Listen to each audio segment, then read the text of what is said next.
Welcome to Brave Inflections. My name is Claudel Funnick. In this video, I want to talk about your ability to discern between when is it appropriate for you to absorb criticism and when you shouldn't be absorbing criticism into your life. And adjusting to whatever it is that the person who is criticizing you is wanting you to adjust to. Now, criticism is one of those things that we all have difficulty with, right? So none of us like the idea of being criticized, whether it is our person being criticized or whether it is the work that we've produced that has been criticized. Going through that process of being criticized is not pleasant for most of us. And especially when you're a very sensitive person or you are in a very vulnerable state in your life, it may be a lot more painful for you to hear criticism from somebody else. But of course, being able to protect yourself against the criticism on the one hand, and on the other hand, to listen to the criticism and see whether you can learn in the process and whether you can improve in the process is a very, very fine balancing act. And that discernment itself is a skill. And a lot of that skill of discernment is dependent on your ability to be brutally honest with yourself and realizing when you need to take a step back and say, well, actually, what I'm being criticized on the other person is correct. And so I'm going to use two examples. These are personal experiences to illustrate my point in terms of when is criticism a negative or a positive? When is it destructive or constructive? Now, the concept of criticism being either destructive or constructive, you can see on a continuum, right? So you've got your two extremes, but sometimes it can be a little bit of a mixture of both, right? So having to analyze what is in the criticism, sometimes one needs to say, well, actually this part of the criticism is destructive, but this part I can listen to because it actually is constructive.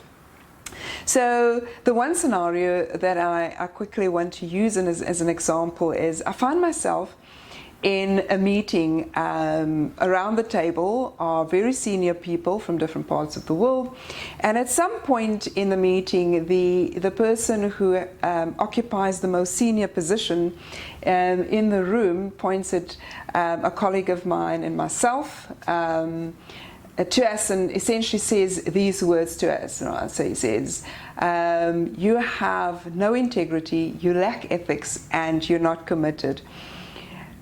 Yeah, right. I mean, of course, the thought that went through my mind, the first thought is like, really? Nothing whatsoever, not even a teeny weeny little bit of integrity. But of course, your response, anybody's response in a situation like that is to become really angry. I speak about anger being an expression of pain in a different video, so if you want to explore that concept a little further, I encourage you to come and watch that video. Now, so this happens, and essentially it's a verbal assault, and it is happening in front of other people, and all of these people keep quiet, and so this person is going through this process of saying these things and assaulting, the verbal assault happening, and of course, it does feel like it's intended to humiliate, right? But I have a choice in that moment. Am I going to absorb this criticism, or am I going to let it bounce off me? And the decision-making factor in the process is, where is it coming from? Is there any potential truth in that? Very difficult to step back and ask yourself the question, what is it that this person is seeing when they're looking at me? What is the lens that they're looking through, so that you can make a very conscious decision around how you're going to deal with this and what do you absorb in the process. Now, luckily for me, in this particular case, I had already lost respect for the individual who uttered those words, because I'd previously watched some unethical behavior from this individual, or at least in my books, where I would have seen that as unethical in my books. So it was a lot easier for me to say, hang on, no, I think the intention here is to humiliate. There's politics involved in this. Looking back at my action and where the finger is being pointed at, can I safely say to myself that I had done the right things for the right reasons, as I see it within the context of my principles and my values, and therefore then come to the conclusion, this is not a criticism that I should absorb. Because if one absorbs criticism like that, especially as I said earlier on, when it's intended to humiliate, it can affect your self-esteem. And it can affect your life, your productivity over time. And it is, you know, as a woman of color, I have often found in my life that you go through experience like that, and negative experiences that actually the basis is that the person has a problem with your gender, or the person has a problem with your color, right? So you learn over time not to take it too hard, and to take it from whence it comes, because often these situations is more a reflection of the other person than it is of yourself. And the other scenario that I want to sketch is, and in this case I'll mention the person's name because I actually think it's a positive story. I'll talk about the time when I made a decision to register for my doctoral degree. I did my doctoral degree through the University of Johannesburg. Now the process that is followed is you need to give the university a proposal. Right, so essentially you've got to be very clear in your head around what is the research that you want to do, how you're going to approach it, what your hypothesis is, and essentially what outcome you're trying to achieve. Based on your specific topic, the university will then assign a supervisor to you, and that supervisor walks the walk with you throughout the whole process of you writing your doctoral thesis. So I had to wait a little bit for that process to happen, being assigned to a supervisor, the supervisor going through the proposal, and then you receiving the feedback in terms of whether it's a go-ahead or not. So I received my proposal, and when I opened the document, I was horrified. The whole document was red. Now, I kid you not, he had taken a red pen and had written comments throughout the document. So this is Dr. Anton Verwey. This is my first encounter with this brilliant mind.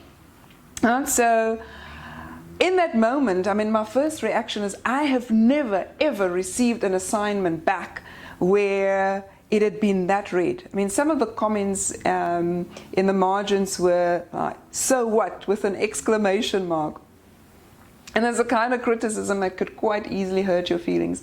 So I had to make the decision, how am I going to deal with this, right? So I had one or two options. I could either decide, no, this guy's racist, he is sexist, all he's trying to do is to humiliate me, and object and tell the university I want another supervisor. This is not going to work for me. Or I could take a step back and ask myself the question, what is it that this guy is seeing that I am not seeing? Now, luckily for me, I'd gone with the latter, and the more and more I reflected on his comments, the more and more I realized what it is that he was trying to tell me. And essentially what he was saying to me is, in a lot of cases, I wasn't crystal clear. And in some of the cases, I did not apply my mind deeply enough. One of the best decisions I've ever made in my life was to, in that moment, decide I am not going to get angry. I am going to make the necessary changes, resubmit to Dr. Anton Verwey, and then see where it goes. throughout the process of working with me on the thesis, once he had established what is the highest level I could operate at, he made a point of never ever accepting less than my best from me, right? So he would not accept any mediocrity from me, which was very good for me. So in this case, I actually needed somebody like that in my life who would criticize me, that would help me to see the flaws in my work, to help me to look through a different lens, to make the necessary adjustments and constantly evolve. So I saw the evolutionary process as I was working on this doctoral thesis, and the end result was a much better product than it would have been if I had refused to absorb that criticism.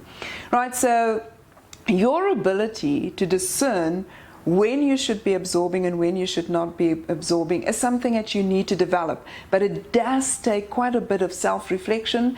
It does take some brutal honesty with yourself, so that you can be, when you make that decision, that you are being level-minded in it, and that you can play the devil's advocate in your own head as well. But whilst you're protecting yourself against what could be destructive, that you absorb what you need to absorb when it is going to be constructive. Well, I hope you enjoyed that and that it's given you some food for thought. Keep on practicing that discernment, so that you can always evolve as a leader and become stronger and stronger in your journey as a leader. Thank you for watching.